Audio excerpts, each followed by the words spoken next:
Higit pa sa handa at sabik ang Pilipinas na tumanggap ng mga bagong pamumuhunan sa Pilipinas. Ito ang binigyan diin ni Pangulong Ferdinand Marcos Jr. sa APEC CEO Summit kung saan ipinaliwanag ng Pangulo sa mga malalaking negosyante sa buong mundo kung bakit dapat na maglagak ng pamumuhunan sa bansa.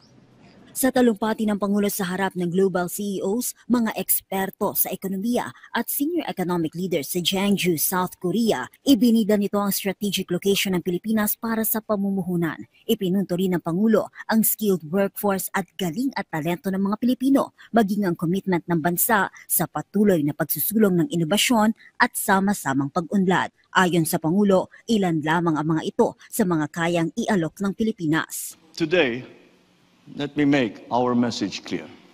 The Philippines is open, ready, and eager to do business with you.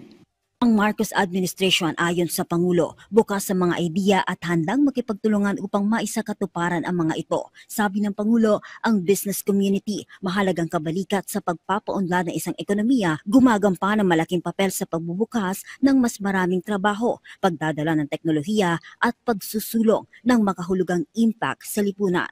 We certainly value your insights and we welcome your ideas.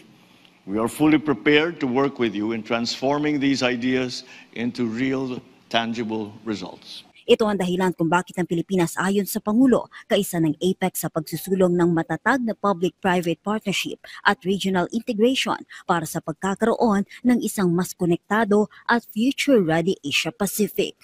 Mula sa Jeonju, South Korea para sa Integrated State Media, Rakal Bayan ng Radyo Pilipinas, Radyo Publiko.